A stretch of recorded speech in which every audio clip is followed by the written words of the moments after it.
I think I'm good now. Good morning. おはようございます。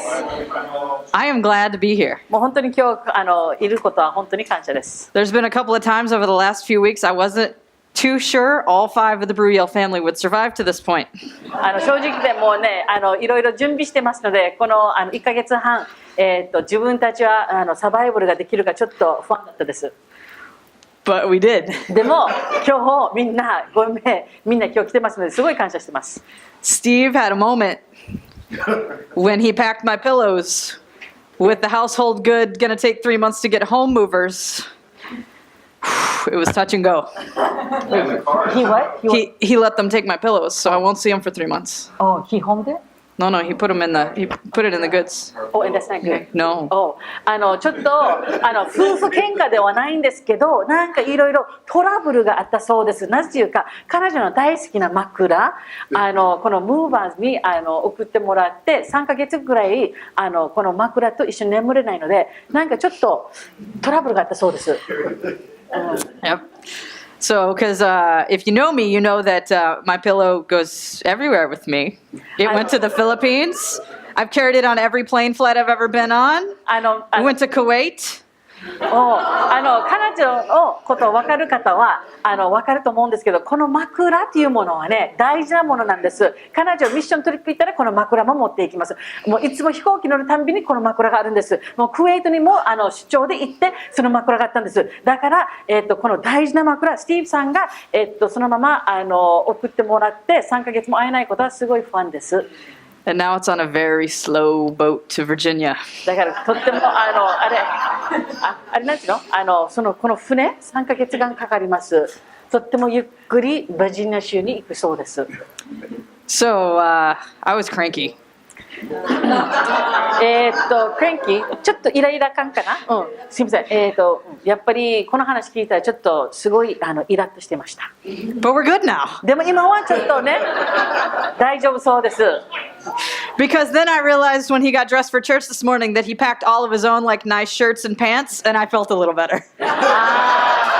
彼女気づいたのはね、彼女の大事な枕だけではなく、彼のちゃんとしてるズボンとシャツも全部自分の服もそのゆっくりな船に乗せてあげたので、彼の自分の大事なものもそれに乗ってますので、ちょっとホッとしました。 So I have no pillow, and he has to suffer the shame of a holy T-shirt and jeans at church. だから私は枕はないんですが、彼はちゃんとしてる服がないので、もう穴ぼけの T シャツとジーパンしかないので、はっはっは。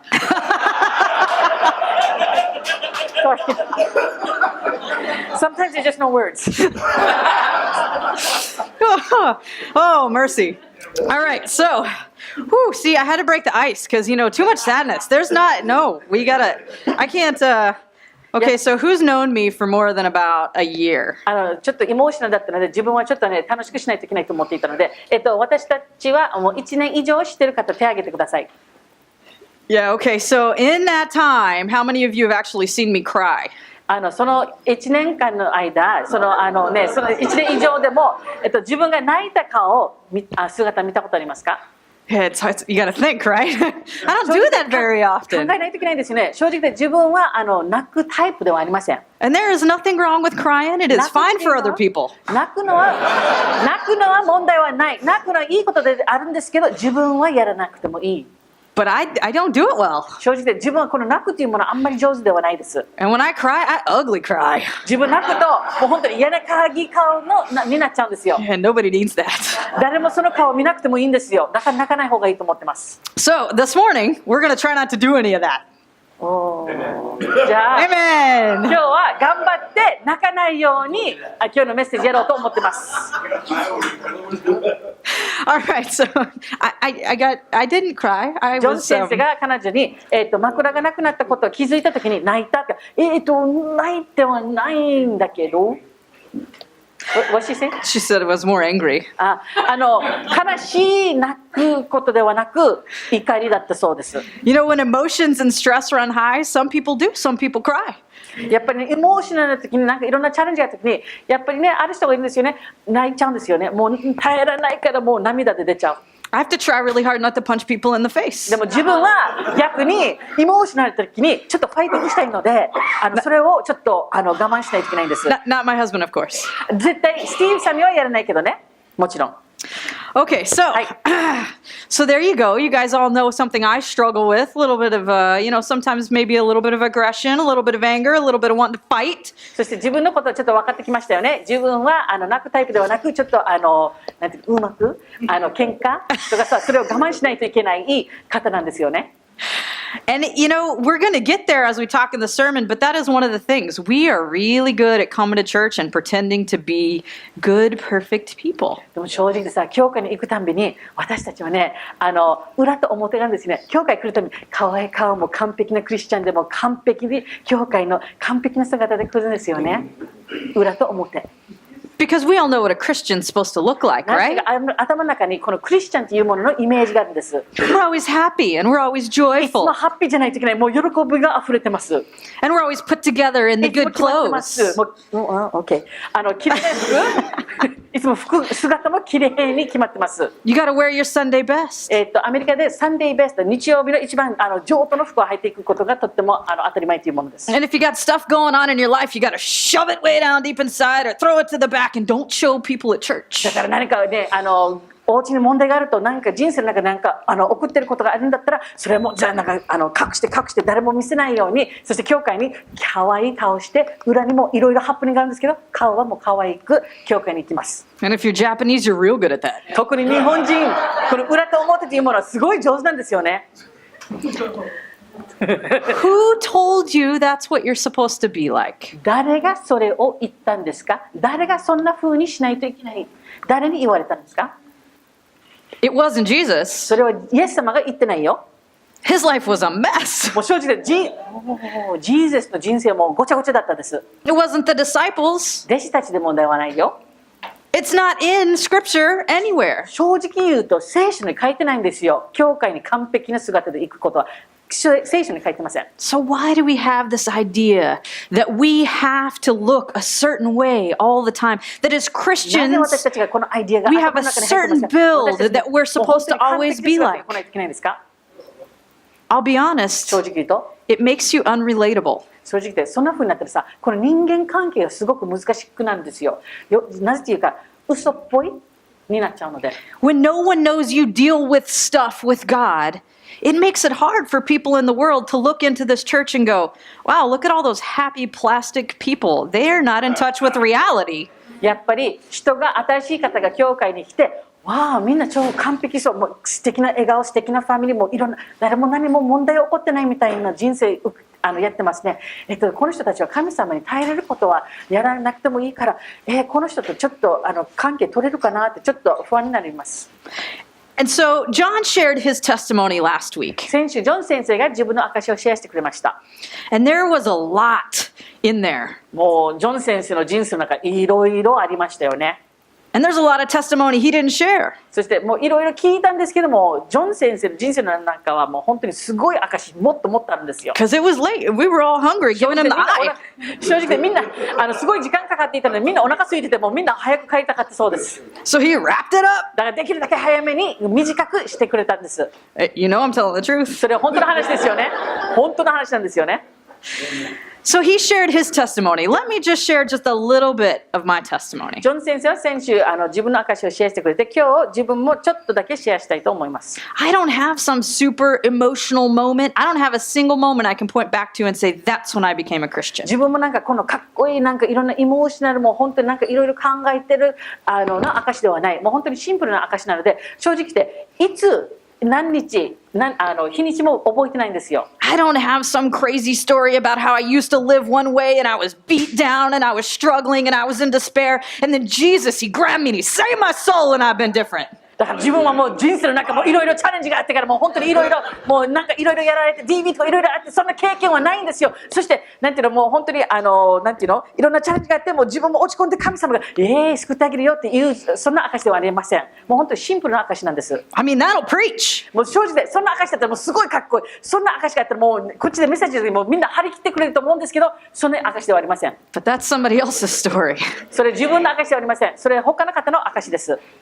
And to be honest, I struggled a little bit sometimes. And when I was young, when I was in my early 20s and kind of maybe mid 20s, with the fact that I couldn't point back to a life-changing salvational moment. だから自分も20代ぐらいにすごい不安だったんです。もう自分もね、何曜日何日いつこの救いの祈りしたのかも分かんないし、覚えてないし、そして本当このかっこいい、もうこのなんていうの、もう辛い人生からこの素晴らしい人生、こんな証もなかった。もう本当に自分はね、20代の時何か足りてないんじゃないかな。自分はこんなすごい証じゃなくてシンプルな証なのにこれで十分なのかなってすごい不安だったそうです。And then I realized God has something else for me. でも考えたらある日気づきました。神様は私は違う道を用意してくれました。God's always had a different plan for me. もう正直言って神様はみんなのプランがあって自分のプランは全然違うプランだったそうです。And who told me, who convinced me that it was important that I have this incredible life-changing salvation story? 自分考えたら気づいたら誰に言われたのかね。誰にあなたはもうかっこいい証がないともう役に立たないよって言われたのか。誰がそんな風に教えたのか。それも分からなかったんです。 Where did I learn that? それどこから学んだか。Probably through pastors getting up and sharing their emotional testimony and watching as congregations get caught up in all of those really incredible stories and all of those kind of very American style rags to riches story where your life changed. もうやっぱりね、多分自分はもうそのままちっちゃい時からずっと教会行って、もしかしたら牧師先生が証しする時にもみんな張り切ってなんかすごいって言って、なんかアメリカの考えも本当貧乏の生活からシンデレラな生活なの、なんかそれがすごい証なので、自分はなぜかこんな考え方あったのか、自分のシンプルな証では十分じゃないのか、なぜ自分それが足りないのかなってすごい悩んでいたんですけど、この考えは変えないといけないと思いました。And as I came to God and I just asked him about it, he said, "You know what?" He said, "You are who I made you." 神様と話していた時に、祈っていた時に、神様は私で十分ですか聞かれたら、あなたの証はそのままでいいんだよ。あなたはそのままでいいんだよ。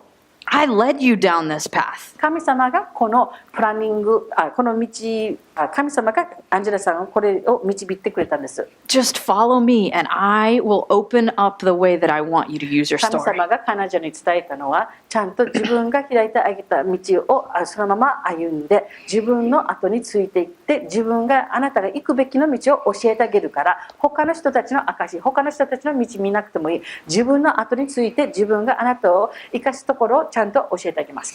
So I grew up in the church. I was born. My parents already went to church.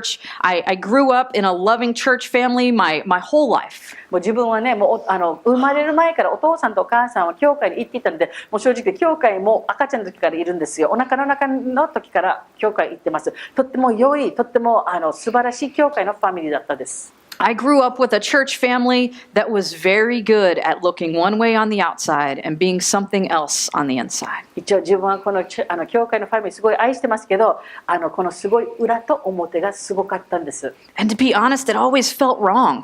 正直言ってとってもこのファミリーが好きだったんだけど、何か間違ってないかなってもう自分もちっちゃい時から思っていました。And even as a kid, I wondered, isn't there more than this? Is this really the ideal life that God's called us to? 自分も思っていました。こんな教会も素晴らしいでもあるんだけど、この表と同じでちょっと不安だね。そしてもう本当人生でこれで満足なのかな、これでいいのかなってすごい悩んでいました。Just this life where we go to church on Wednesdays and we go to church on Sundays and we interact with our church family and nothing's ever wrong with anybody and everybody's always being blessed and everyone's always joyful. And bless your heart.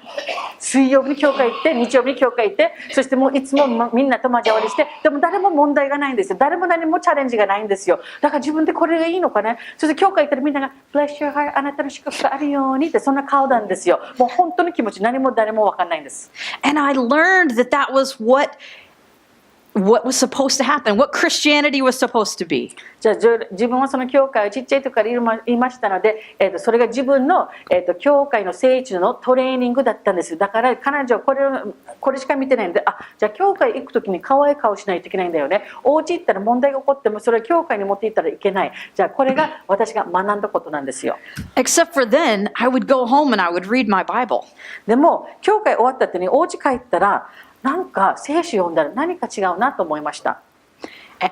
And what I saw was confusing. そして私が読むときに、聖書を自分で読むときに、ちょっと混乱しました。Because it did not look at all like the standard American church that I was raised in. 自分が聖書を読むと、自分の教会と比べれば何か違う。教会はこんななんだけど、聖書のことを読んだらもう全然何か合わないところたくさんあったので、すごい不安だったです。The Bible was full of real people and real problems and real power and Jesus, who was always calling to them. 聖書の中を読むといろんな問題が起こっていたんだけど、いろんな解決、いろんな祈り、いろんなことがあって、いろんなことが起こっていたんですよ。だから本当、人間はこんなことがあるんだけど、なんでこんな人間は教会にいないんだろう。何が違うの。でも聖書を、読み続けばそういうパワーもあって、この聖霊様のパワーがあって、なんで教会にこんなパワーがないのかなとちょっと不安だったんです。So as I grew up, I began to really challenge that, and honestly, I became to get a little bit angry and a little bit frustrated and kind of rebel against the standard church.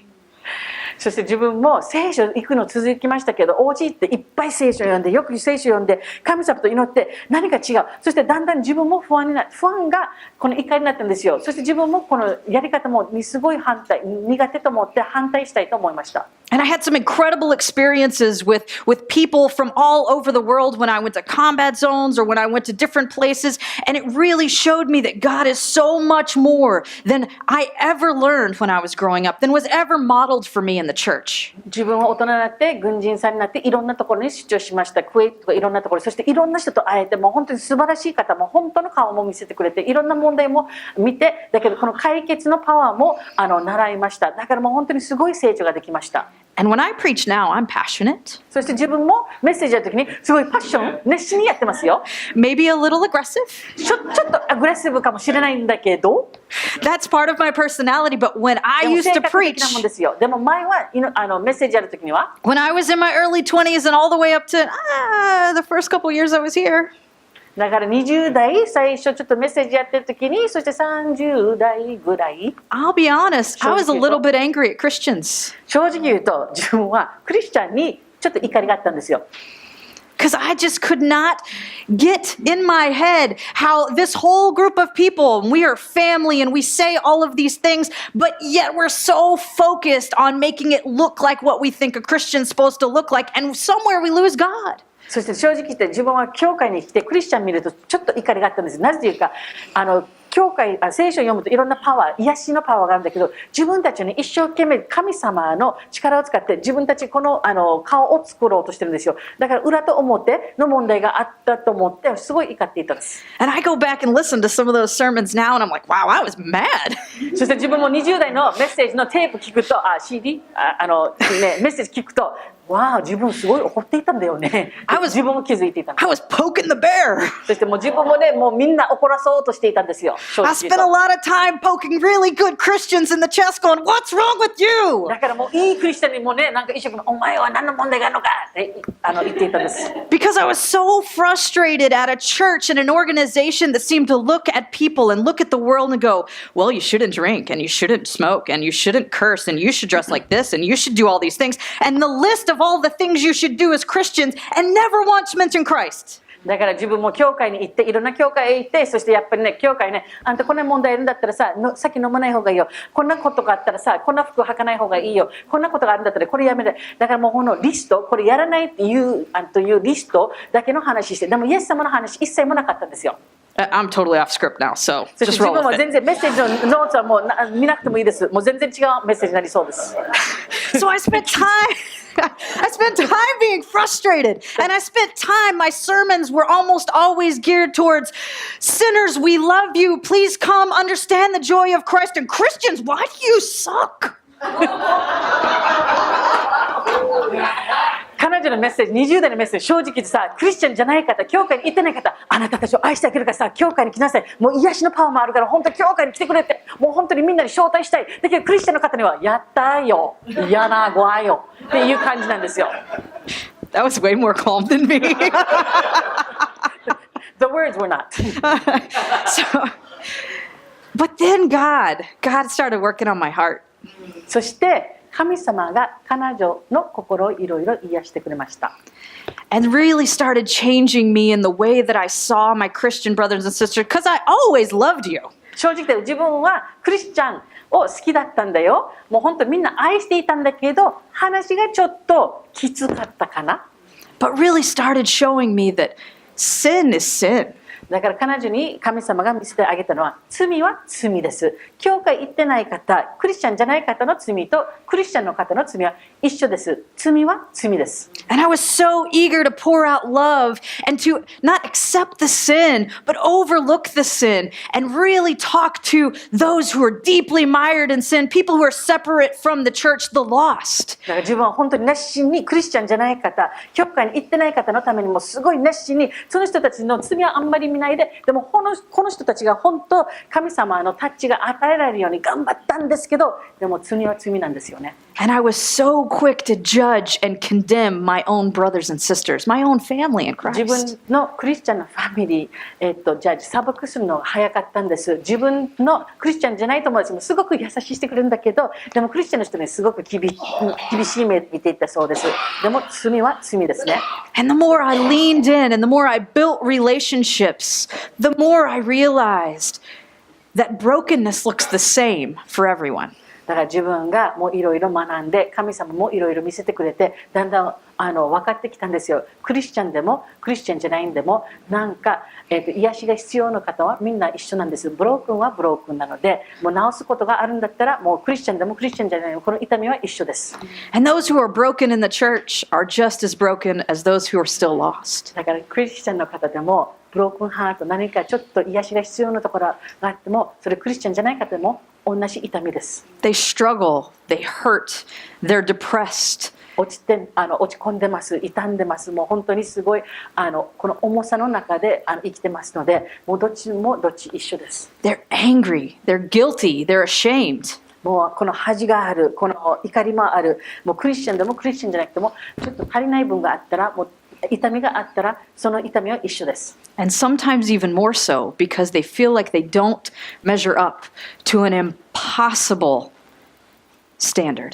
たまにクリスチャンの方の苦しみがもっと悔しいです。なぜというか、やっぱりクリスチャンの中では頭の中、私イエス様分かんないのになんでこんな問題がまた起こるんですか、なんで私神様のパワーがあるんだのに、なんで私この解決ができないのか、なんでこの癒しを与えられないのか、なんかクリスチャンの方がたまにこの苦しみがもっと重いんです。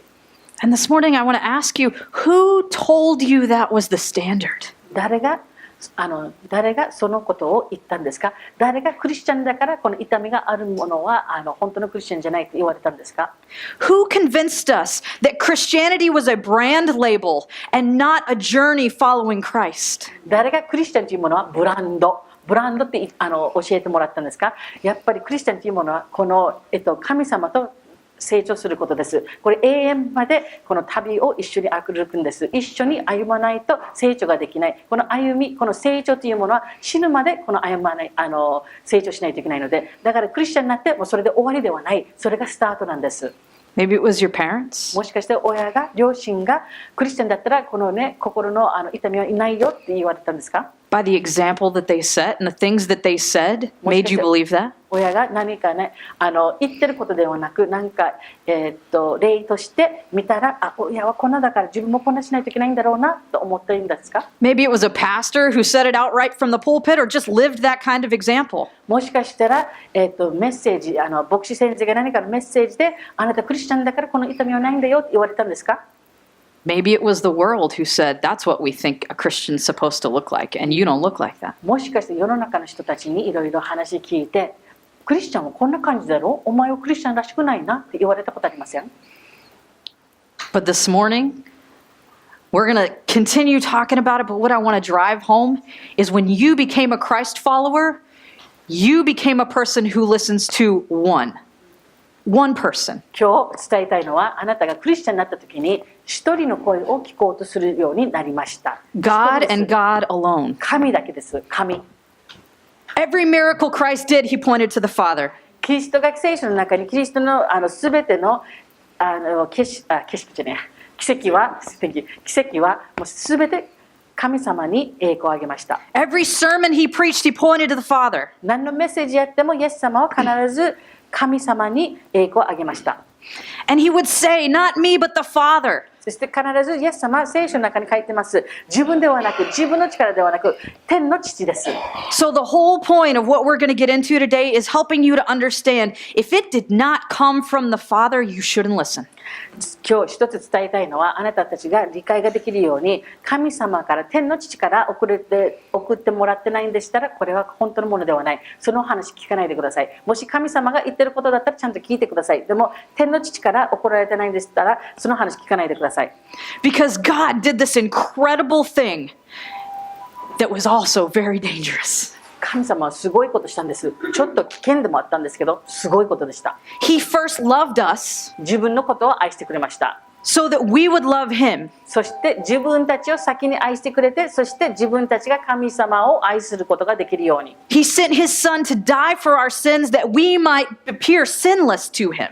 キリストを私たちの罪のために世の中に送ってくれて、キリストが亡くなってその地位で私たちの罪を全てきれいにしてくれます。そのおかげで自分たちが天国に行くことができます。And He put His Son here to minister in the flesh so that we could have someone to look at and say, I will follow Him.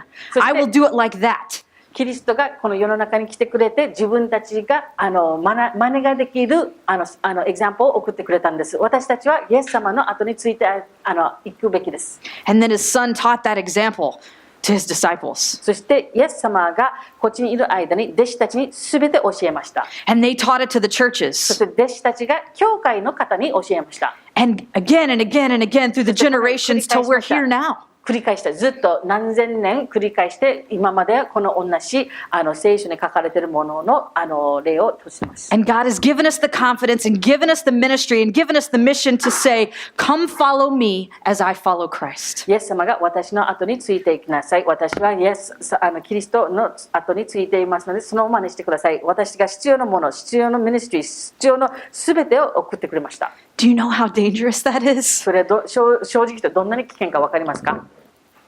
Bash, I'm going to follow you as you follow Christ. バシさん、私はあなたがイエス様の後についているように、その真似全てやります。Ricky, I'm going to follow you as you follow Christ. リッキーさん、あなたがイエス様の後についているように、私は全てそれの真似をします。John, ジョンさん、 I'm going to follow you as you follow Christ. ジョンさんがイエス様の後についているように、全て真似します。You three okay with that? その3人、大丈夫ですか？それでいいですか？ No, I'm not seeing any amens. リッキーさんはってやってます。 Why not, Ricky? なぜエイメンしないんですか？ Because I'm not perfect 自分は完璧ではないので、私の後についていってほしくないです。 and I'm not 100%. 言えないんですけど。 Oh, that's right. We're all still struggling with that journey. Yes. うん。 Because you feel like you fall on your face and you trip over your own feet. やっぱり Get back up. Amen. Amen. でもやっぱりね、いろいろ足りない分を見ますので、その分だけ見て、やっぱり誰も後ろからついてほしくないんです。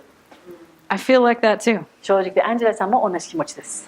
I'm standing up here in front of you, みんなの前で立ってますが、 and I guarantee you just yesterday I fell flat on my face. 昨日もいろいろあって転びました。 On my journey with Christ, on my journey to being who He's called me to be, on my journey to be righteous and holy and called apart and sacred and all those big intimidating words, I fell flat on my もう face. 自分一生懸命神様の後についていこうとして、一生懸命祈りもして聖書も読んでいろいろ学んでますけど、もう本当に神様らしくやろうとしてて、聖なるようにやる、もういろいろやってるんですけど、昨日は落ち込みました。 It probably even happened this morning before I preached. 正直で今日の朝もちょっといろいろハプニングがあったと思います。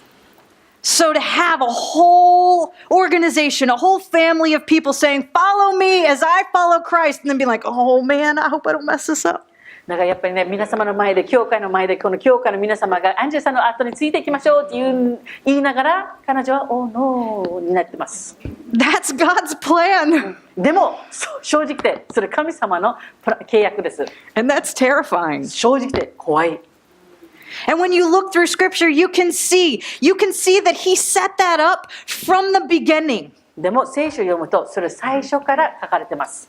Let's just start. We're just skip the Old Testament, although we're kind of get there. But let's just go straight to the New Testament. And the first thing you learn about Jesus, right? 旧約書をちょっと置いてて新約からスタートしましょう。 is it goes through his lineage, そしていろいろなんだったlineage family tree. ファミリーツリーありがとう。 So it starts at the beginning, and that's the part フ of Matthew, Mark, Luke, and John that we're Matthew. always like, whew, all right, we got to read so and so begat so and so begat so and so begat so and so, and it was the son of whoever. 次の後この人、次の後この人、もうずーっと書かれてます。 And when you get to that part in your Bible study, you're like, oh, I'm spending a whole chapter just reading about the lineage. だからもうちょっとなんていうの、ミニチャーチでこんな話になると、その章になるとなんかゆくしだろう、またこの人の話のこのついていくファミリーの話なのか。 But if you look at the lineage of Jesus, God wrapped up so many dramatic, juicy stories, like Korean drama stories. Yeah, you watch those Korean dramas, don't で you? も名前だけ見ないで、もう本当にこの人の話を聞くと、その人の証を分かってくると、やっぱり神様がついてそのイエス様が来る前の人たちの話をちゃんと調べたら、なんかコリアン、韓国ドラマよりすごい話が出てきます。 So you look at like so and so to so and so to so and so, and let's just go to David, and then suddenly you're like, he's David's in the lineage, right? It must be with one of David's first wives. It must be with one of them. No, it wasn't. In the lineage, it is with the wife that he had her husband killed because he wanted her. すいません、リニエージは日本語で言うと、 Oh, yeah. ケイズの話ですよね、ケイズの話。だからダビデの王様がいますよね。もうやっぱり教会学校で習うのはこの人はすごいよ。でもすごいはすごいなんですけど、ついていく後の What's his son's name? Bathsheba's son's name?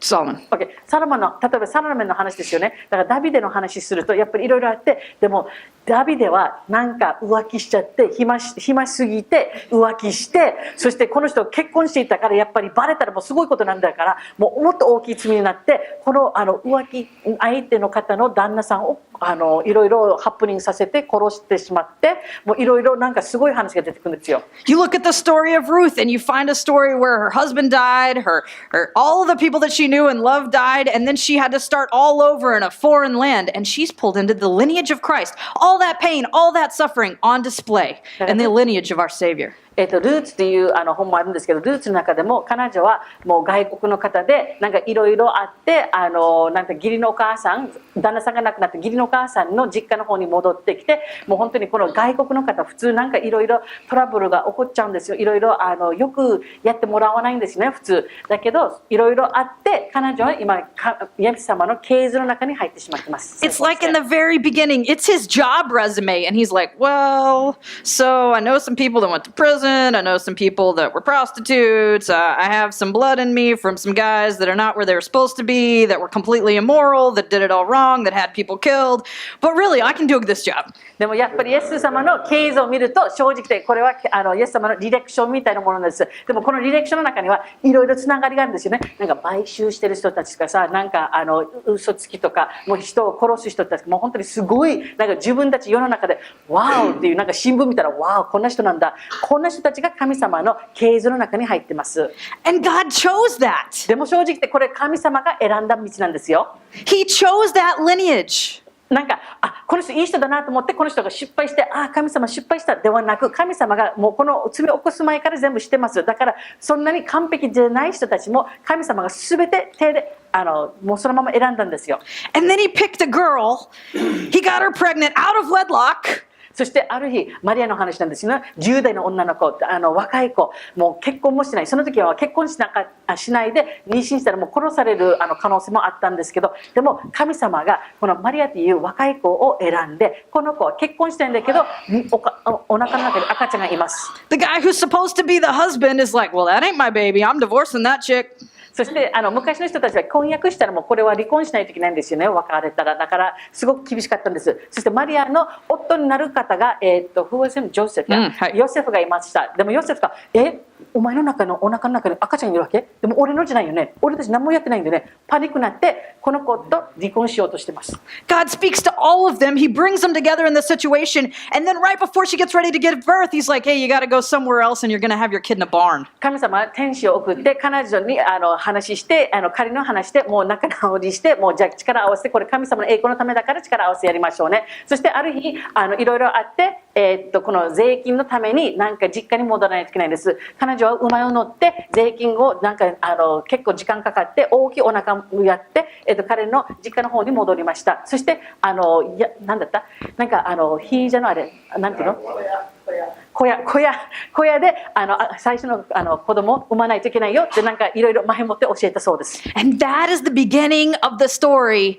of the guy who would live a sinless life and become our Savior. これはイエス様の系図です。これはイエス様の履歴書なんです。いろんなチャレンジがあっていろんな面白い方も載ってますけどこの方が私たちの救い主です。All that mess, all that drama on display from the beginning. もう最初からもいろいろごちゃごちゃなんですよね。いろいろハプニングもあっていろんな人もいてでもそれは全て神様が使って私たちの救い主を送ってもらいました。And God says the story's just getting good. Watch this. そして神様言います。さん今からスタートなんだよ。これで終わりではない。これで始まるんだよ。So why do we think as a church our story can't be dramatic and ugly and messy and start from there? Why do we think we need to hide that? そして自分たち教会としてなぜいつもきれいな格好、きれいな考えで教会来るべきなので、神様はもう本当に世の中いろんなハプニング、いろんな人がいまして、なんで教会の中をいつもきれいにしないといけないんですか？ We overcome that. We're redeemed from that. We are changed and made into new creatures. 自分たちはいろいろ問題があっていろいろ解決していろいろ超えたんです。だからなんでその力で私たちはもっと頑張ることはできませんですか？なぜ私たちはもう本当にごちゃごちゃの生活の中で過ごしていたのになぜそれを人に見せることはダメなんですか？ But we are never expected to not allow ourselves to be real. One more time, please. We are never expected to not be real. でもやっぱりね自分のままでいいんです。So that was it? Yeah. Wow, that was fast. Okay. If anybody got some more, they're welcome to come. Just be yourself, right? Basically. Right. So as a church, I'm not saying that you just get to stay the way that God brought you, but I am saying that that is a tool.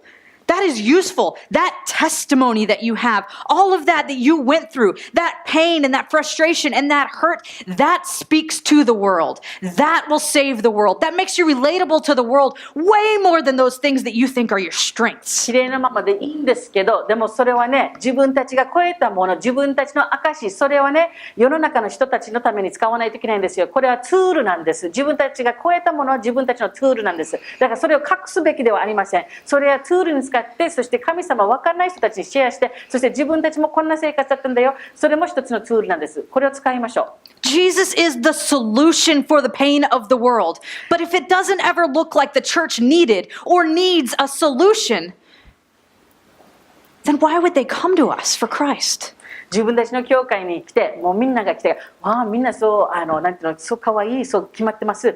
でもやっぱりもう本当に心が傷んでる方、もう本当に神様の愛が分からない方、もう愛されてない方、世の中にいろんな人たちがいます。自分たちは伝えないといけないものは、イエス様はそれを解決することができます。イエス様は救い主でもありますけど、癒しもできます。でも自分たちはこの癒しの話しないと、クリスチャンじゃない方は私たちの生活見たらこの癒しのパワーが分かんないんですよ。だから私たちが自分たちが超えたもの、癒されたことはもうシェアしないといけないんです。And just because I don't ever want you to say, Angela told me that, we're going to read it. これはね、これは私の意見ではありません。それをちゃんと分かってください。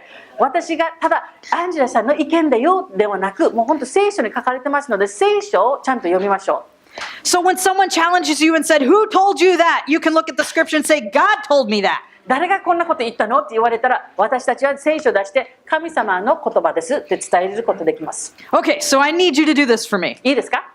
In your sermon notes, ノーツの中に The translation that is in there is the message. これは、OK。これ英語の方なんですけど、これはメッセージという英語の翻訳なんです。We're going to look at John 9, and I put the whole chapter in there from the message, because most of you probably don't have a message Bible. このメッセージという訳はあんまり持ってないと思うんですが、そのまま9章、ヨハネの9章全部ここにプリントしました。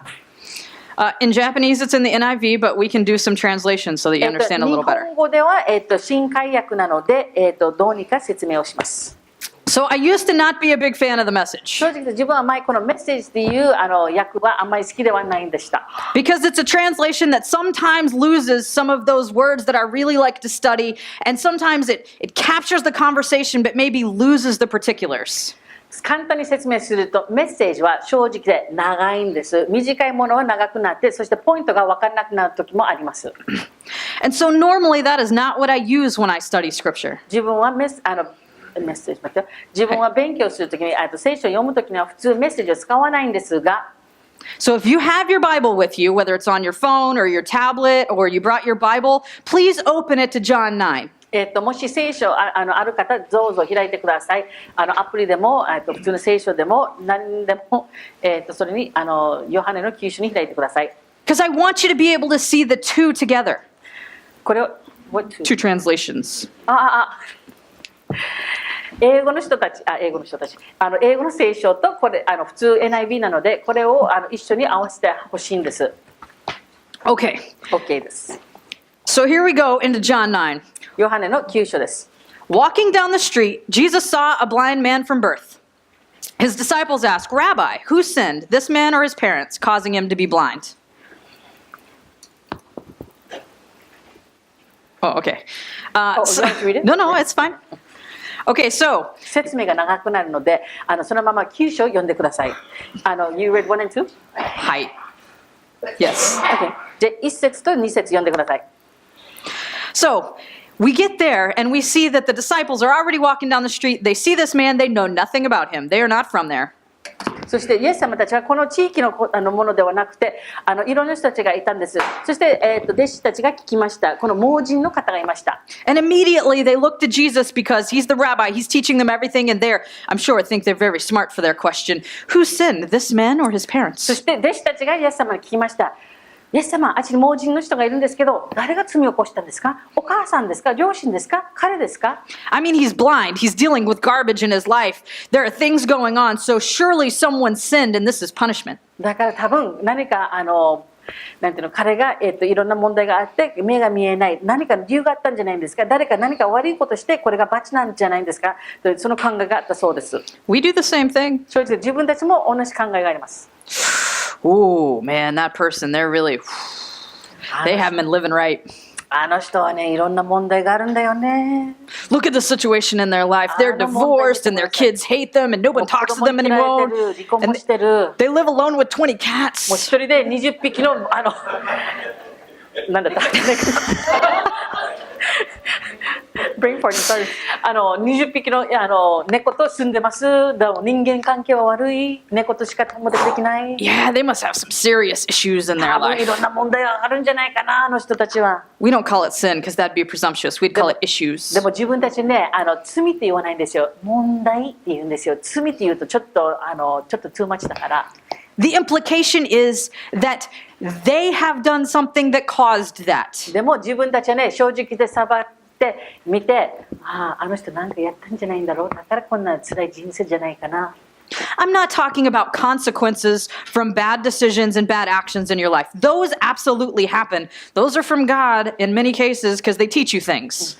これ結果責任の話ではないんですよ。何か全部たくさんお金あって全部お金はなんかギャンブルしてそのことではありません。この結果責任ではない。Our choices in our life have consequences, but what I'm talking about is when it goes beyond that. 自分たちが選ぶ道をなんかいろいろありますけど、でもこのただの責任、結果責任ではなく、ちょっとそれを超えて。And Jesus shows us here because Jesus in verse 3, he says, you're asking the wrong questions. You're looking for someone to blame. There is no such cause and effect here. Look instead for what God can do in the situation.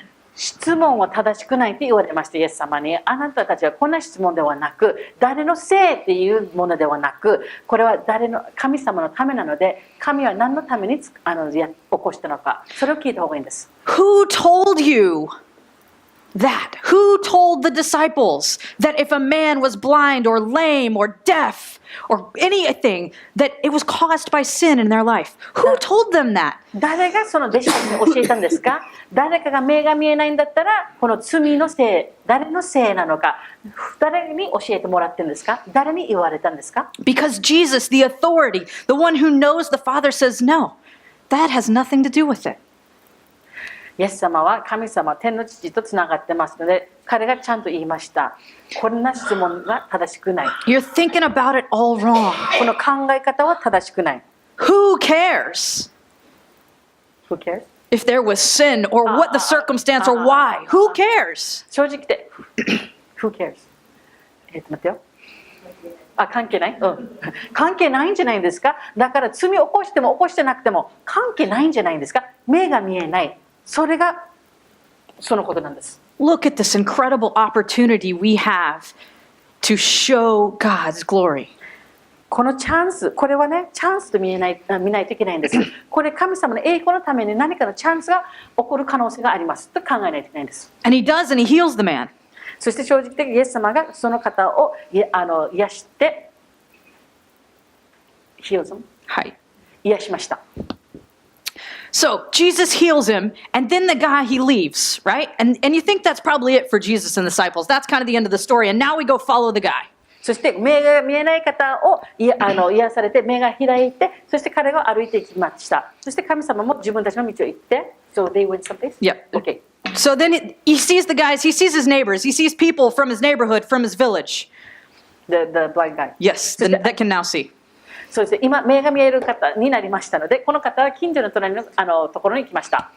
So he sees them, and instead of being excited for him, and instead of looking and going, wow, what happened, and wanting an answer, they start arguing. もう生まれつきから目が見えないんですよ。そしてある日急に目が見えるようになって、近所の隣のおばさんのところに行ったら、わあすごいではなく、何があったの？何が起こったの？ちょっとパニックだったそうです。 And some of the neighbors are like, I've seen him every day, that's the same guy. And the other's like, no, surely he's not the same guy. You can hear it in Japanese. あるんですよ。近所のみんなが集まって、あの人はいつも毎日明日やっていたんだよね。いつもみんなからお金もらおうと思っていたんだよね。でもこの人いつも毎日、この人わかるよね。でもおばさんたちは何人かも、この人見たことないよ。So you can hear it in your head. 頭なんか聞こえますよね。So they're going back and forth, and then you just think to yourself, how do they not know? They grew up with this guy. This guy's probably lived there his whole life. In fact, they talked to his parents. The Pharisees call his parents in later. How did they not know it was him? ちょっと考えてください。もう自分の地域のところも考えてください。もう一緒に生まれ育ちの方なんですよ。多分学校は同じ学校行ったかもしれない。もう本当昔多分同じ公民館に行ってるはず。もうそんな考えしてください。その方もよく会う方、なんかバス停通るときにいるはず。昔バス停はないけどね。だけどこの方もいつもいる方。でも半分、地域の半分があの人わかるわかる。地域のあと半分はこの人見たことない。なぜこんなことなんですか？パリサイ人が来ていろいろ質問されました。 And we see that in our lives, right? When Jesus touches us, when he heals us, when he brings us into new life with him, we find ourselves, we go home to our neighbors or our village or people that have known us, and they're like, that's not the same person. No, that's not real. No, it must not really have happened. でも自分たちの人生の中でもいるんじゃないですか。誰かがなんか急に変わったり、なんか癒されたりとか、なんかいろいろ変わると、なんか自分たちが何なの？その人じゃないよね。そんなに前なんかこれだったんだけど、そんなに悪くはなかったんだよね。You look exactly the same on the outside. They should recognize you, but they don't because something is different. Jesus has changed something in you, and you are forever changed. 神様があなたの何か問題があることを見て癒してあげて、あなたの人生はもうずっと変わっても全て変わってます。だけど周りの人がそれを受けてもらえません。 In a very real sense, you were blind. 正直言って私たち目が見えないんですよ。 In a very spiritual way, your eyes have now been opened and you will never see the world the same. 自分たちは霊的な話なんですけど、私たちは盲人です。でも神様が分かるようになったら自分たちの人生が全て変わります。 Every single thing you do and person you talk to and experience you have will now look different 自分たち because of Jesus. もうイエス様のおかげで自分たちの考えも変わりますので、全てやること、全て受けることは全て変わりました。 And this story is a great example of how we can handle that and how we can walk through it and what will be expected of us. So as this guy goes on, let's follow him through this journey. We didn't explain why they did that because they were scared to get in trouble. The parents? The parasite people. Yeah, I didn't get to there yet. Oh, okay, sorry, okay. It's okay. you Okay, say it so again one more time? so follow him through this journey. So we get there, and the neighbors are like, oh, I don't know, surely this is not the same. So what do? They go to talk to the authorities, the Pharisees. 盲人の後についていきましょう。この盲人の方が見えるようになりました。そしてこのパラサイ人っていう方がいました。この人は地域のリーダーと思えばいいんです。そして彼のところに来ました。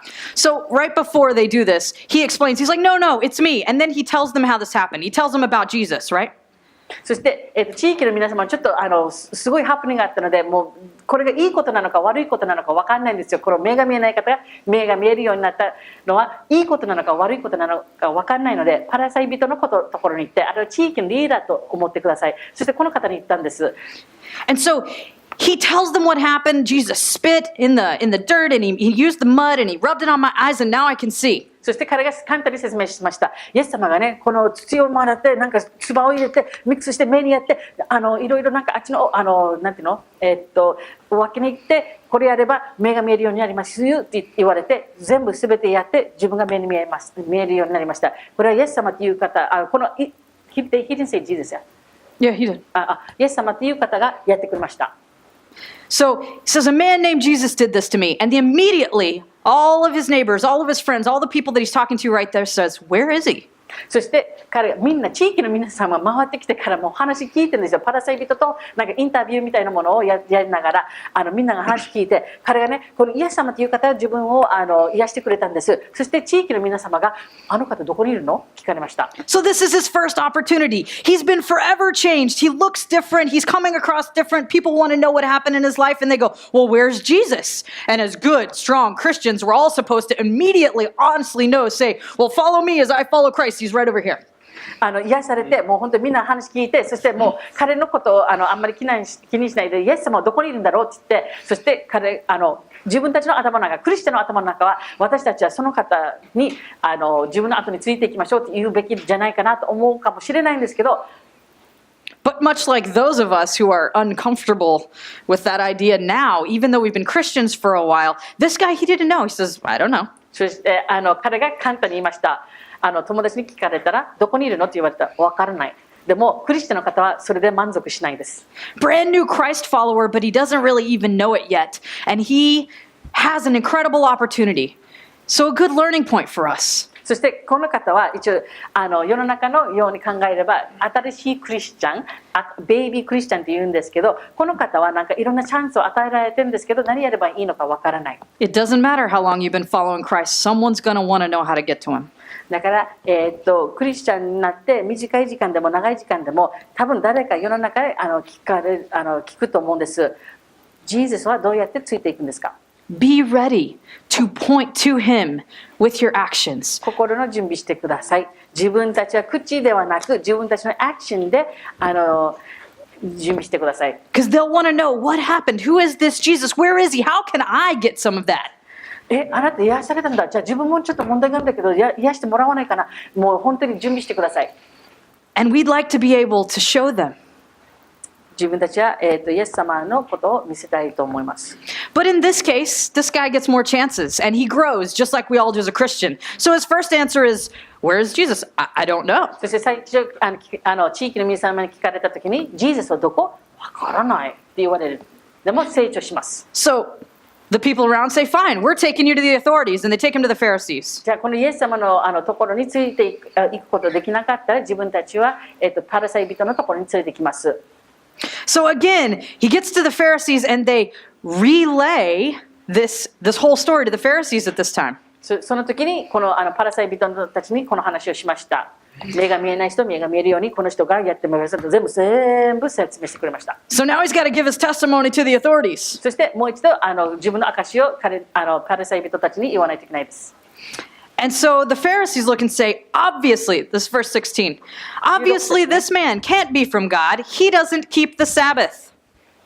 その人は神からではなく、安息日を守らないから、この人は神様からではないです。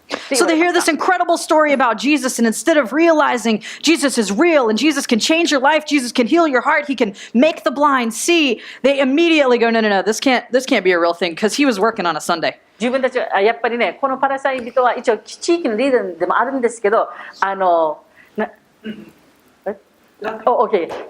リサイ人たちはもういろいろちょっと気になったんですよ。この目が見えない人たちはいきなり目が見えるようになった方の話を聞いて、わー、これは奇跡だって考えないで、今日はね、安息日なので、やっぱり安息日はね、本当のクリスチャンだったらね、安息日は大事に守らないといけないので、守ってないから、これはね、神様の奇跡ではないんですって言われました。Because if he was from God, he wouldn't do anything on the Sabbath. もう本当に神様からの送られた方だったら、もう本当に安息日はちゃんと守ってくれて何にもしないんですよ。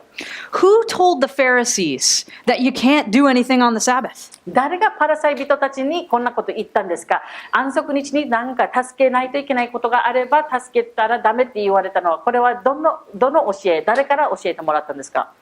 Henry, who told the Pharisees that? Do you know? ヘンリーさん、わかります？パラサイ人、この教えどこから来たか？ Say what? Yeah, they kind of made that up. 正直で勝手に決めたそうです。 It's in the law. Oh, say that louder. It was in the law. It was in the law. Was it in... Well, go ahead. 法律に旧約聖書の法律に書かれたそうです。 So what was actually in the law, Sean? でもショーン先生、法律の中に、モーゼの法律の中にどんなルールがあったんですか？ Keep the Sabbath holy, and there should be no work done on the Sabbath. Right.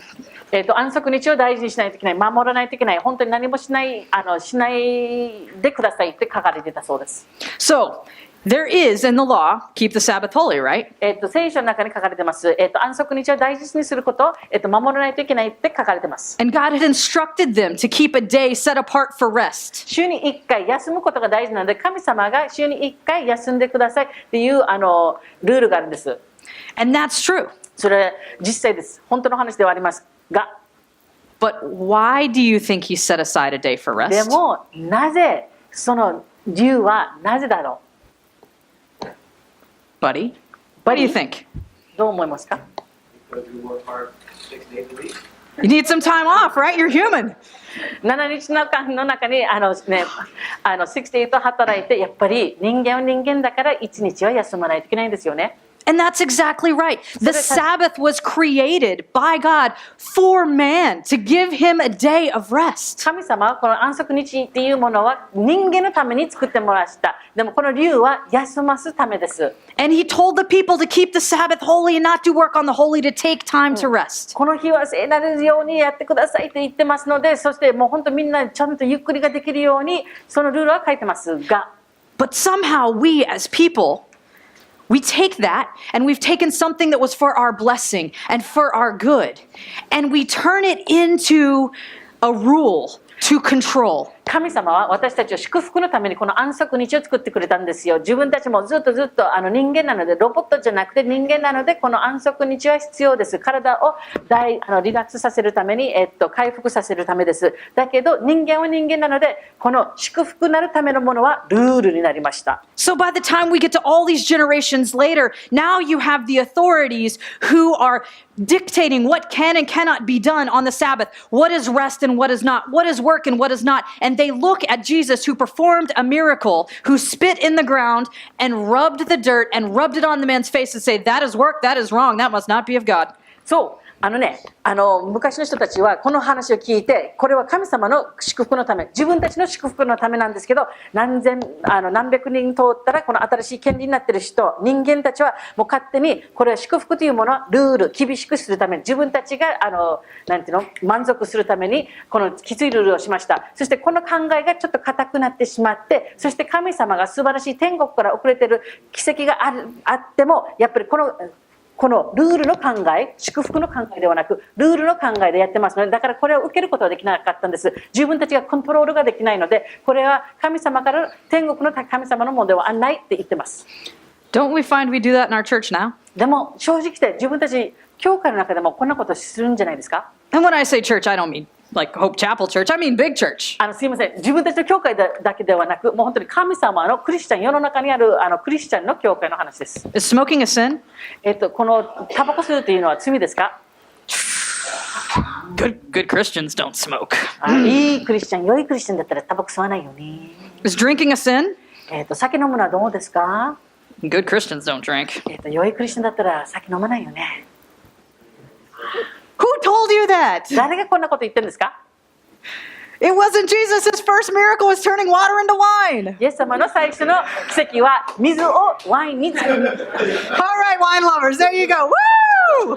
All ワインが right. 好きな方、ここの教会の中にいますか？手を挙げてどうぞ、手を挙げてください。 And apparently it was really good wine. そして神様の奇跡のワインはもう本当に美味しいワインだったそうです。 That's my God. 私の神です。私の神はワインを作るの上手です。 I don't really even like wine that much, but it's fun, right? So the point is, we take things that God sets aside, and He does. He says your body is your temple. He tells you not to be a drunkard. He tells you that drunkenness, because it causes you to do certain things. There's all kinds of things in the Bible that start as coming from God, and then we take and we manipulate them, and we turn them into something that's completely different so that we can control the way that people act, so that we can set the parameters of who is good and who is not, and create classes throughout church, or maybe so that we can look and we can discern, oh, that person's good Christian, that person's not. 神様が祝福、自分たちの祝福のために作ったものは、私たち人間のコントロールが欲しくて、自分たちで全部ルールにします。待ってよ。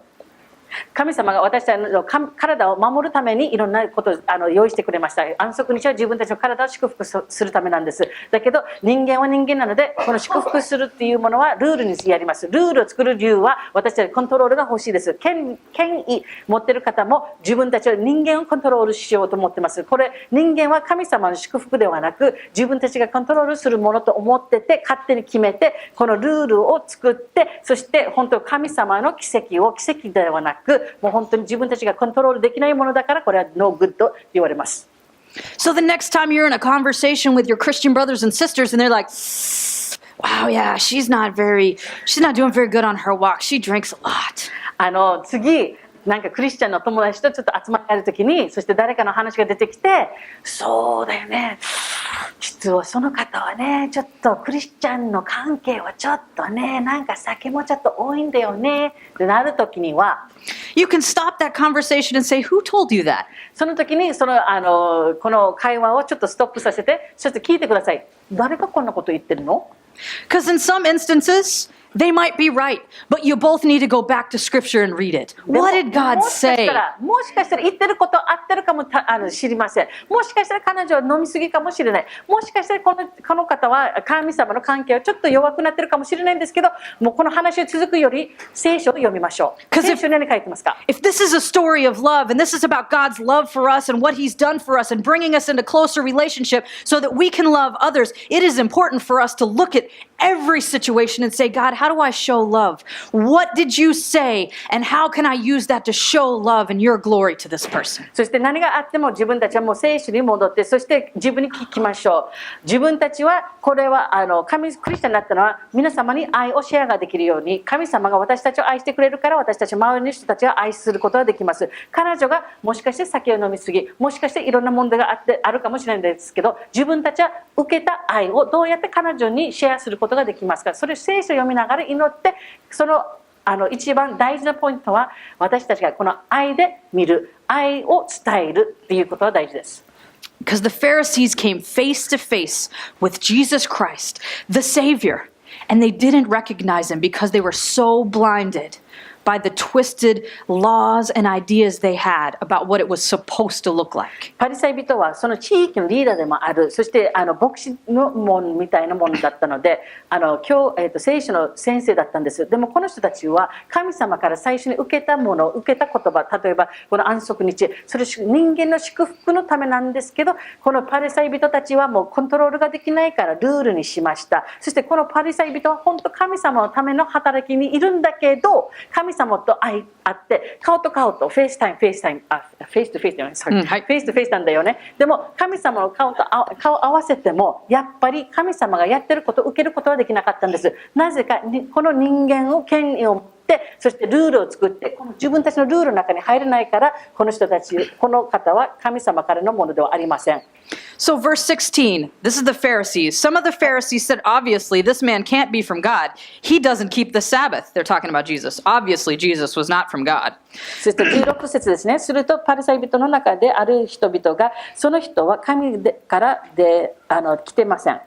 安息日を守らないからですと言われました。And others countered, how can a bad man do miracles? God revealing things like this. In other words, if he's doing God's work, how can he not be from God?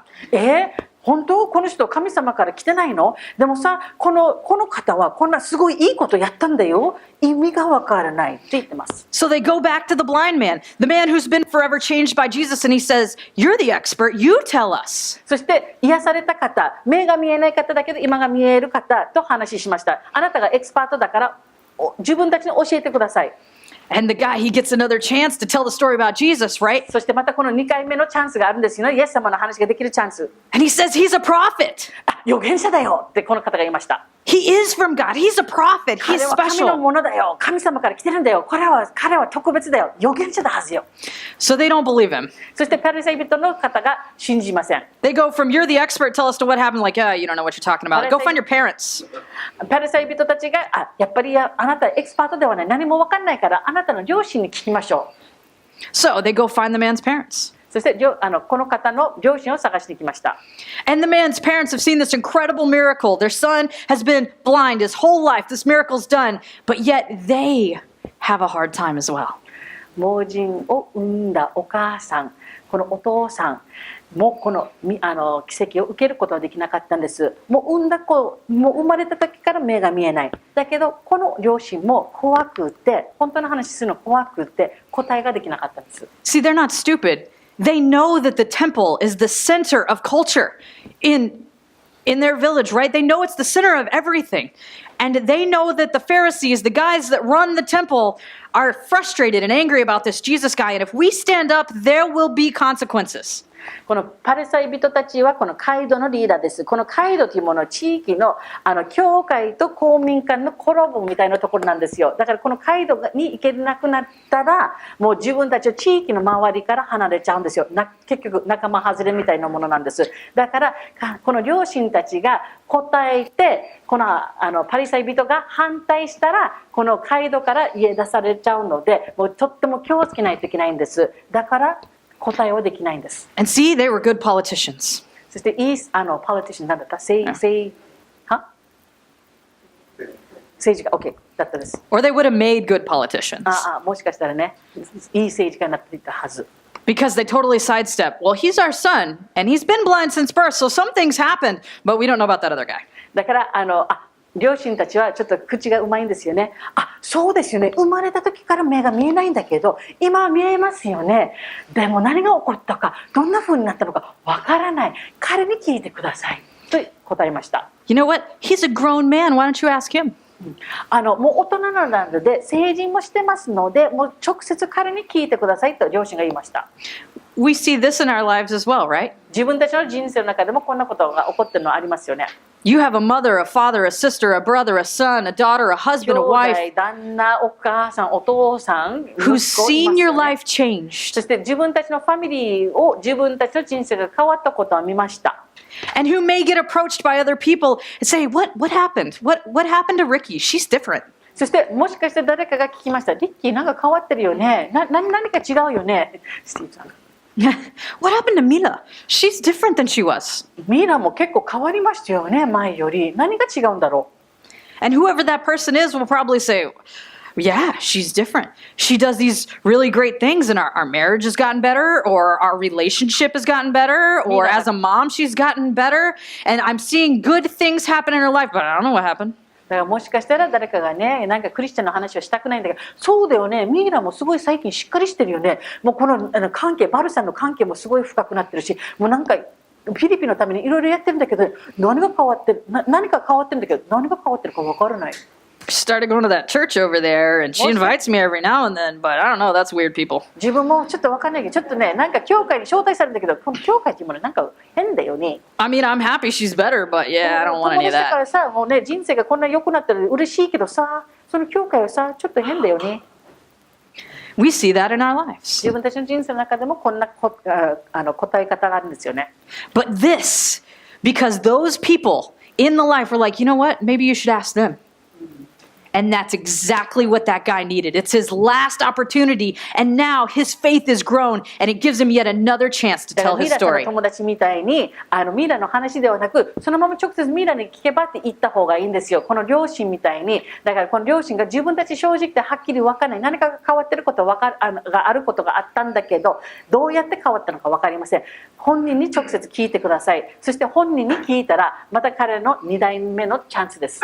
So this has not taken a lot of time, but this guy, he's been processing. He met Jesus. He knows who he is. He was healed. His life's been changed, and he's watching as one after another people say, no, that's not real, or we're not really sure about that, or you know what, my son's grown up, ask him, I don't want to answer. この盲人の方はもう分かってるのはジーザスと会って人生が変わりました。そしてこのパリサイ人といろんな人たちの話を聞きながら、その身近な時間ですごい成長して、なんでこんなことは神様からできないの、何っていろいろ分かって、そして両親が彼に直接聞きなさいって言われた時に、パリサイ人はまた聞きました。そして彼の2代目のチャンスがありました。そして彼が答えました。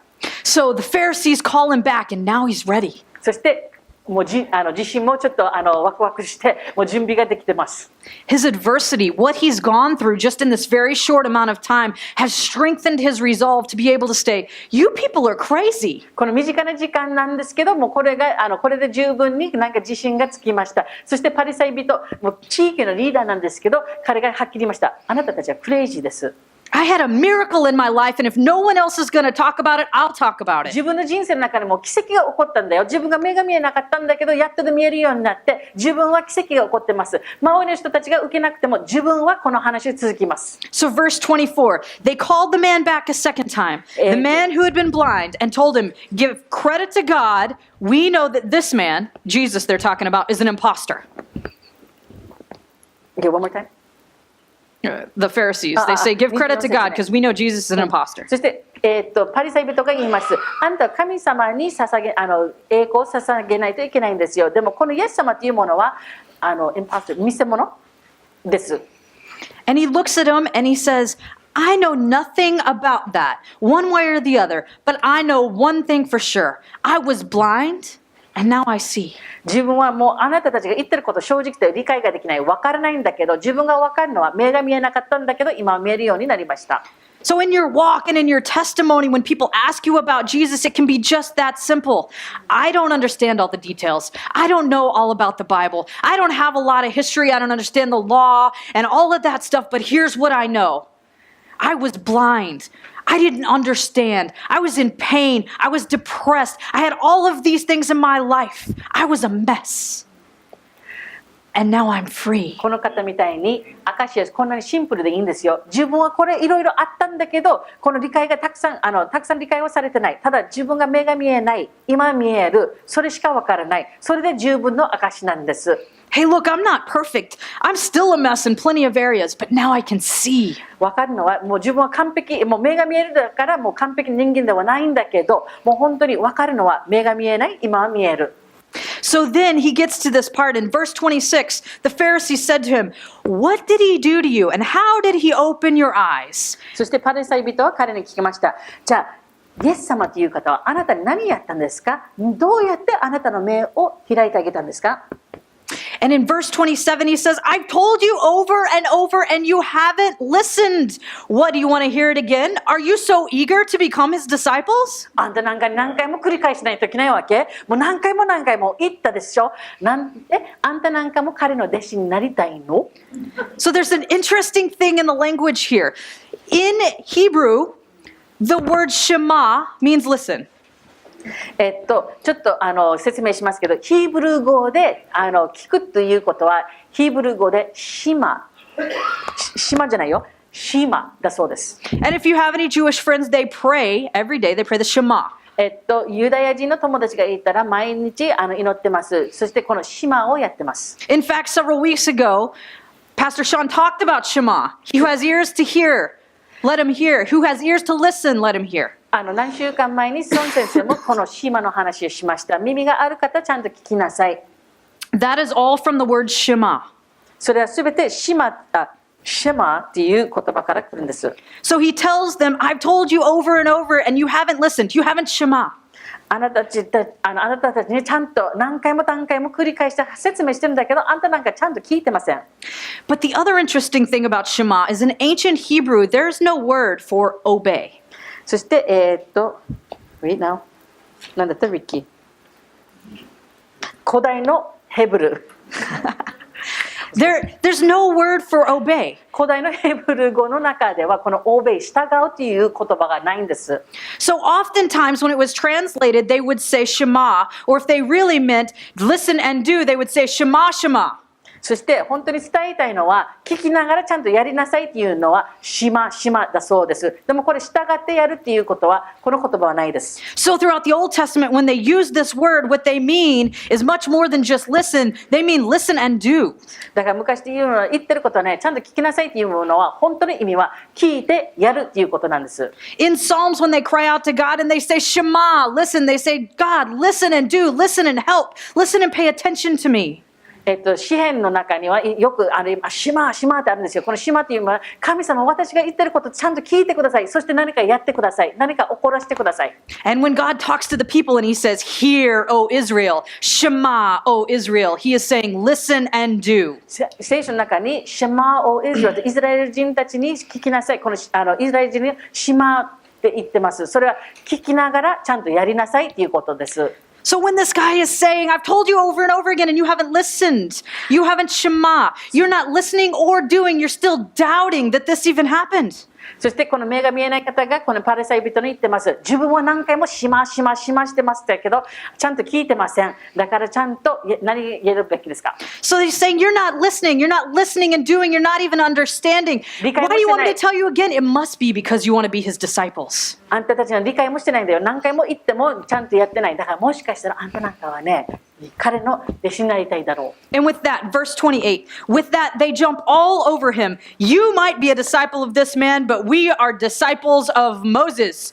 We know for sure that God spoke to Moses and we have no idea where this man comes from. この方どこから来てるか分かりません。私たちはモーゼの弟子です。モーゼは神様のものです。あなたはもしかしてイエス様の弟子かもしれないんですけど、私たちはモーゼの弟子です。And the man replied, he's amazed at this point. And he says, this is amazing.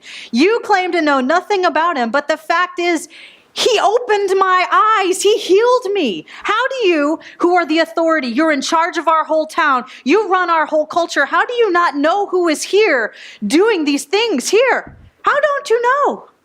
彼の頭の中ゆきしてろって思っていたそうです。あんたなんかよ、何回も言っても意味が分かってない。自分はもう本当にあなたたちが言ってることを信じられない。なぜというか、もうあんたなんか権利でしょ。神様のこと全部分かるでしょ。でもなぜ自分たちが目が見えなかったんだろうに今が見える。なんでAnd he, in his faith, as he is talking to these Pharisees and talking to the authorities, I have no doubt in my mind, he's learning about his own faith as he speaks. だからこの身近な時間でもう本当になんかいきなり目が見えない人たち、目が見えないGive me money からこの身近な時間に神様の弟子になってます。そしてこの短い間にすごい成長してます。How many of you have learned about the depth of your faith and the understanding of your relationship because you shared it with someone else? あなたたちも考えてください。誰かと神様の自分の経験をシェアするときに、自分の話、自分の証、誰かとシェアするときに、一番その時に成長しませんか？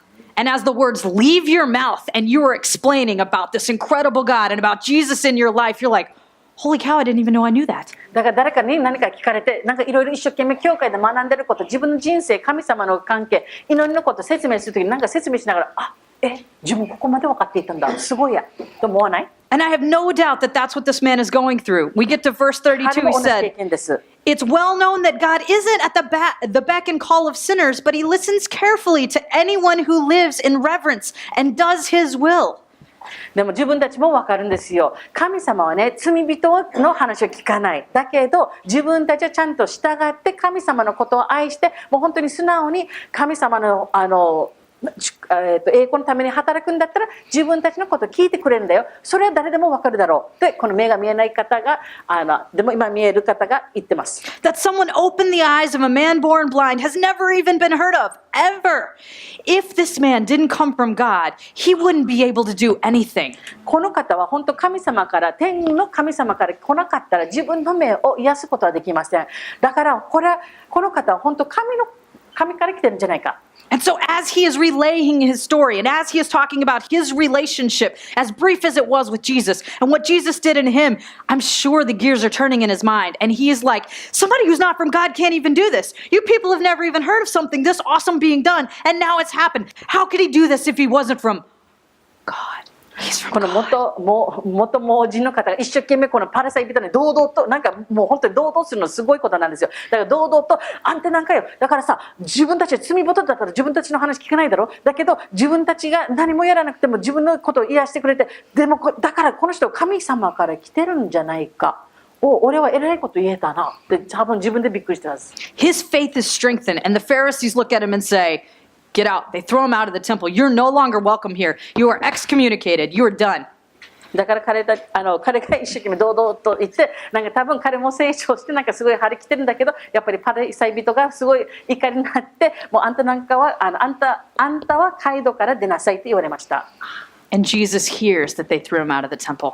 そう、イエス様が聞きました。この方は街道から追放されたことを聞きました。 And Jesus went and he found him. そしてイエス様が彼を探しに来ました。 And he said, do you believe in the Son of Man?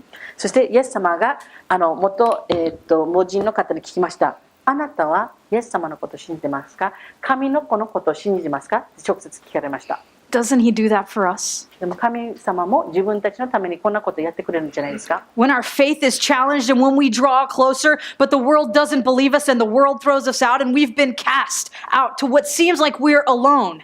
そして自分たちも信仰が伸びて、自分たちもなんか自信持ってなんかいろいろイエス様の話して周りに反対されて自分たち一人ぼっちになるときに神様は自分たちを探してくれませんか？ Jesus finds us. イエス様は私たちを必ず探してくれます。 And he takes us by the hand and he says, Kay, そして手をつないでくれて、 do you believe in the Son of Man? あなたは天の父の子を信じてますか？ I've seen what you've gone through. You have cried out to me. You are mine. あな And た I は am 自分のもの here. です。自分はすぐ一緒にいますよ。共にいます。 And this man who had never seen Jesus before, because remember, he was blind when Jesus sent him away to go wash. The man said, point him out to me, the Son of Man. Point him out to me so that I can believe in him. And Jesus says, you're looking right at him. その時は目が見えない方が座ってて、神様がドローでちょっとマスクみたいなのを作ってあげて、その後にシャロンっていう池に行きなさい。だからその間もう行ったんですけどまだ目が見えない。だから神様イエス様の顔をまだ見てないんです。だから神様がイエス様の神の子のことを信じてますかって聞いた時に、はい信じたいです。でもどこにいますか？教えてくださいって言われました。 Jesus finds him, he pulls him in, he comforts him, and he says, he's right in front of you. Don't you recognize my voice? あなたの目の前にいます。俺だよ。自分の声わかんないの？って聞かれました。 All of these other people have been telling you about what God does and who God is and what is of God and what is not of God. Don't you recognize my voice? いろんなねパリサイ人、いろんな教会のリーダーがいるんだけど、いろんなこと聞いてるんですけど、やっぱり自分の声わからないの？ And the man falls on his face and he worships Jesus. そしてイエス様を拝みました。So then Jesus says, I came into the world to bring everything into the clear light of day, making all the distinctions clear, so that those who have never seen will see. And those who have made a great pretense of seeing will be exposed as blind. でもやっぱり神様がこっちに来た理由は、私たちが目が見えない方がちゃんとクリアに見えるようにです。そして自分たちが堂々と目が見えると思っている方を責任を持たすためです。And the Pharisees know he's talking about them. そしてパリサイ人は白々しいんですけど、パリサイ人はイエス様が彼のことを話してるってちゃんと分かってます。And the Pharisees say, does that mean you're calling us blind? そしてパリサイ人が言いました。私たちは盲目なのですかって言ってるんですかって聞かれました。To which most of us would say, yeah, they were blind. 正直で自分たちは聖書を読むときに、このパリサイ人はやっぱりこの奇跡にはすごい反対していたことは盲目人じゃないか。And Jesus takes it one step further, and this is where it should hit home for us, church. そして41節読みます。Because Jesus says, if you were really blind, you would be blameless. I wouldn't blame you for that. But instead, you claim to see everything so well. You are accountable for every fault and every failure. イエスは彼らに言われました。もしあなた方が盲目であったら、あなた方に罪はなかったでしょう。しかしあなた方は今、私たちは目が見えると言ってますので、あなた方の罪は残るのです。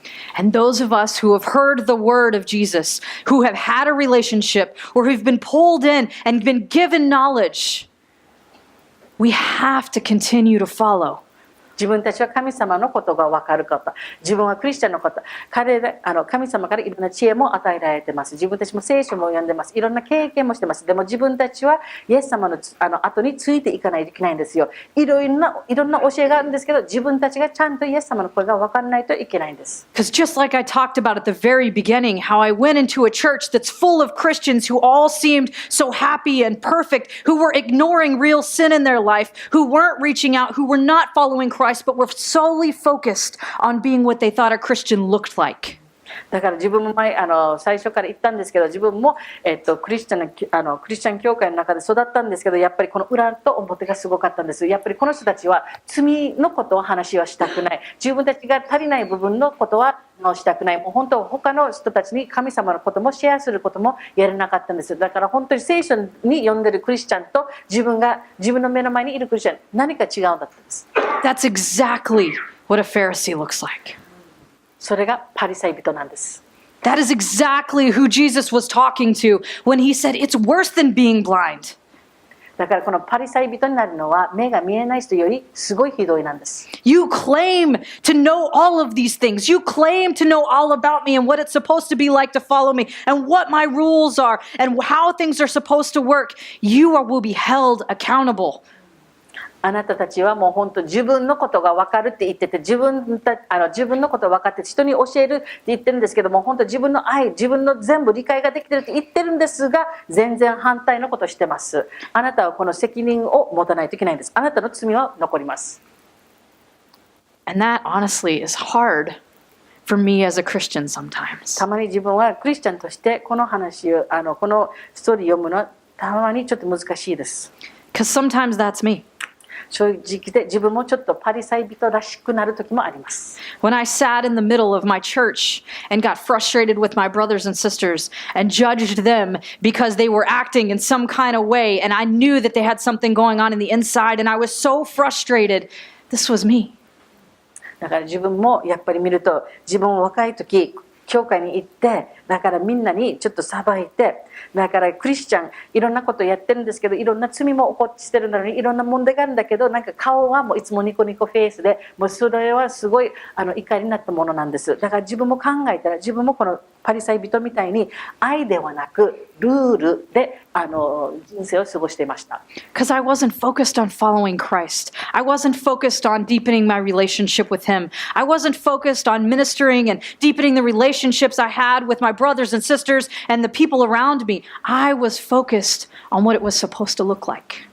自分もそうだったんです。自分もね、ちゃんと神様の関係を深くするではなく、神様の御言葉を深く読むではなく、自分は周りの人たちをこの祈ってあげるとか癒しとかもその話ではなく、自分は見た目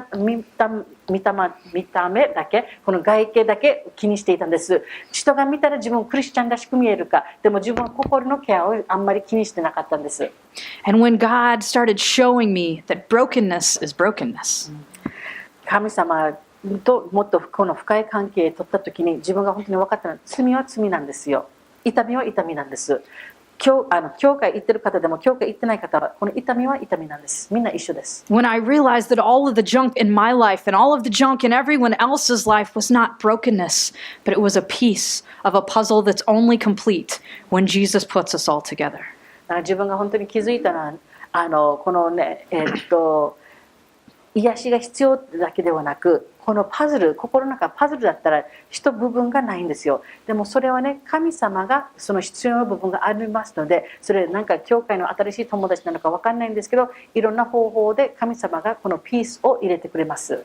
And Christ is the glue that pulls all of our shards into just this incredible picture window. そして正直で自分たちもパズルのピース部分があるんですけど、神様が自分たちを一つのパズルに作ってくれて、でも神様が私たちのノリなんですよ。つけてもくっつくために神様がノリでそのままやってくるんですよ。 Because I can stand up here and I can preach every Sunday. だから正直で自分は毎週みんなの前で立ってメッセージすることはできます。I can only say that because I'm leaving. 本当ではないんですけど、でも自分はもうアメリカに戻りますので、ジョン先生の前で堂々と言えます。 My words don't change hearts. 自分の言葉は人の心を変えることはできません。 What I can do from here is I can encourage and I can exhort you and I can draw you close and help you on your relationship, but I'm not finding the lost right now.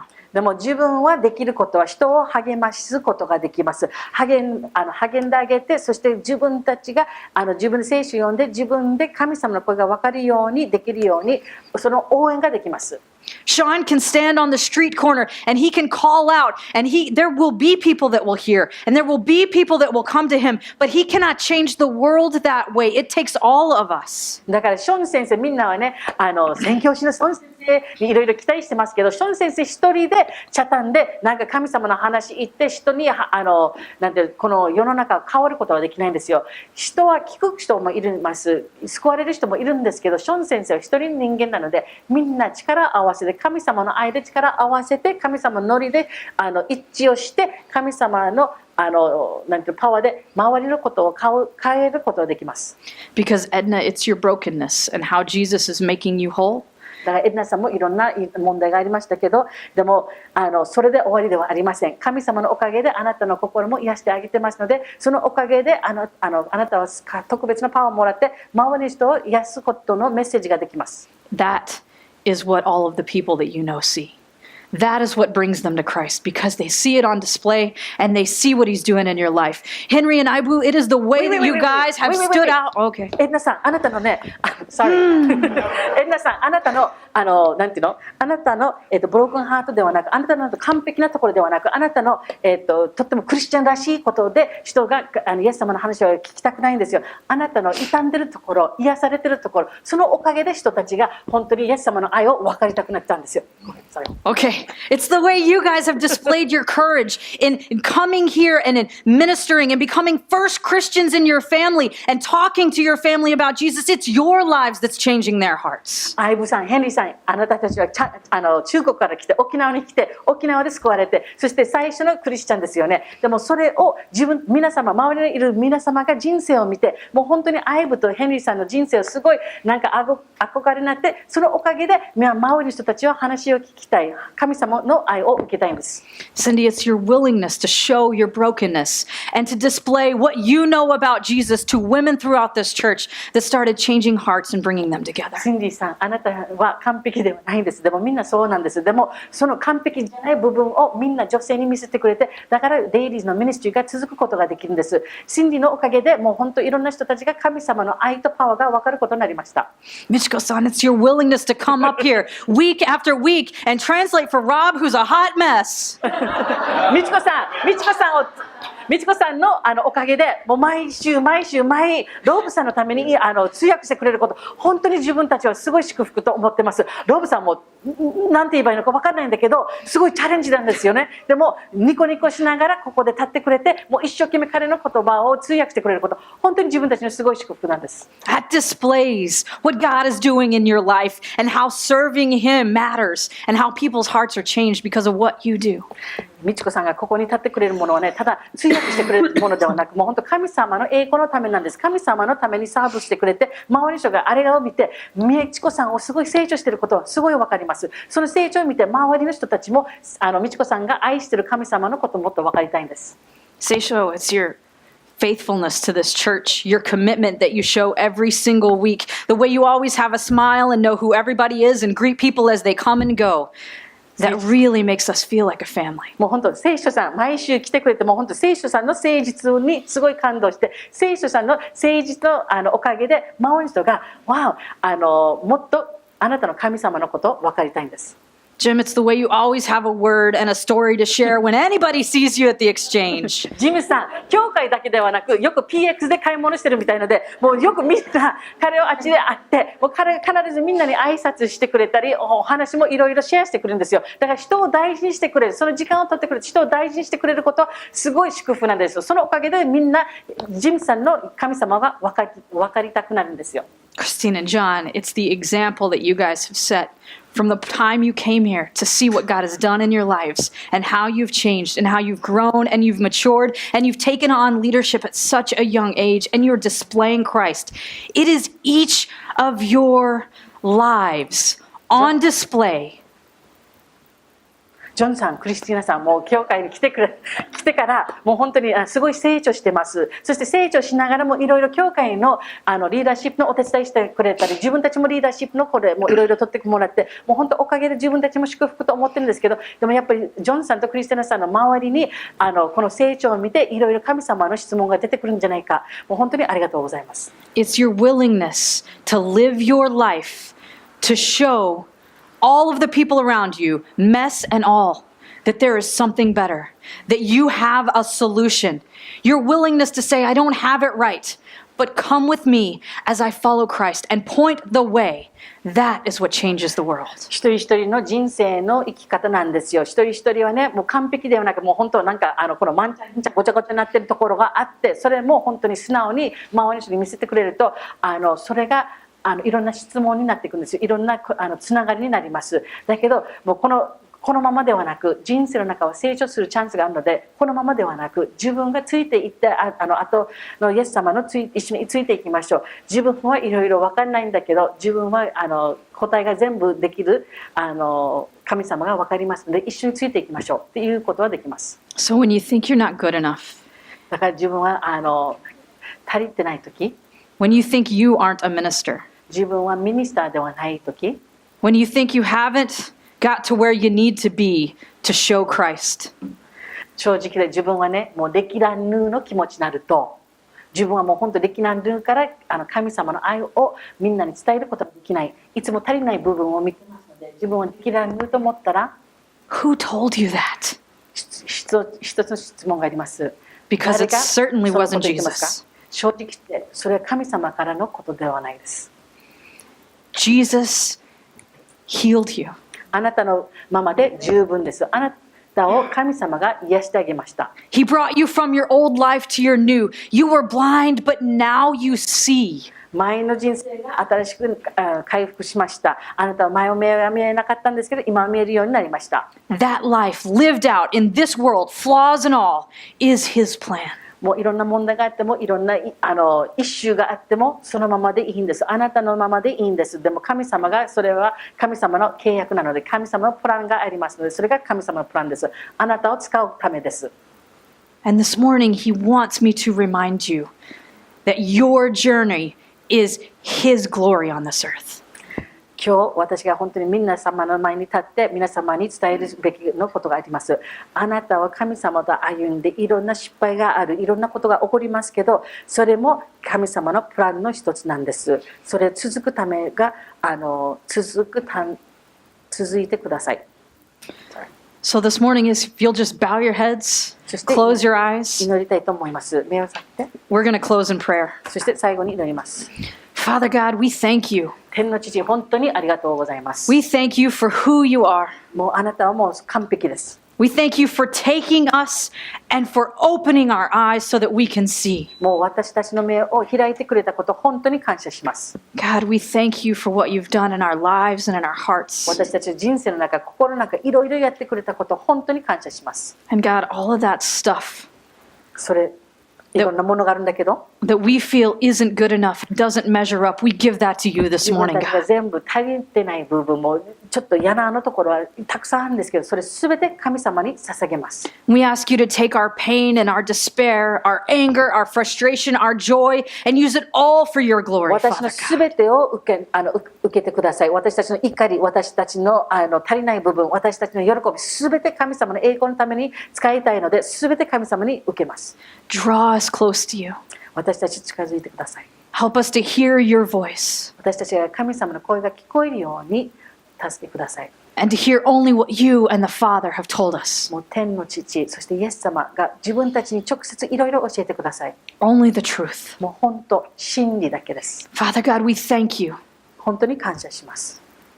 This morning, I'd also like to take a moment, if you have not given your life, if you don't understand how we are talking about this relationship with Jesus, if you don't know him and you're not following him, but you would like to, もし今日誰かが神様のことが分からないんでしたら、自分たちが言ってること半分分からなかったら、でも今日クリスチャンになりたかったら、本当に今日神様の特別なつながりが欲しかったら、今日一緒に祈りましょう。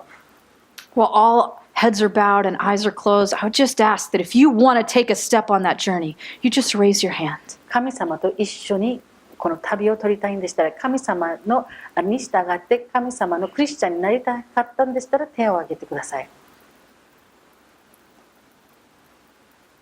Father God, we just thank you. もう神様は本当に感謝します。 We thank you for what you have done in our lives すべて自分たちの人生の中でやってくれたこと、本当にありがとうございます。 and all you have yet to do. もう今からいろいろ楽しみにしてます。 Father God, we commit all we have to you this morning. 私たちがすべて神様に、 Breathe on us, strengthen us, and make us new, Father. 私たちに力を与えてください。私たち新しくしてください。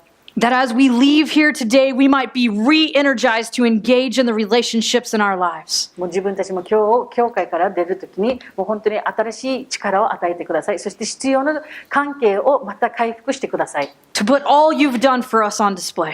もう本当自分のためにいろいろやってくれてましたので、もう本当周りの人がこれが見えるようにお願いします。 Father God, we thank you, and it's in your Son's name we pray. もう本当に、その Amen. 名前で祈ります。アーメン。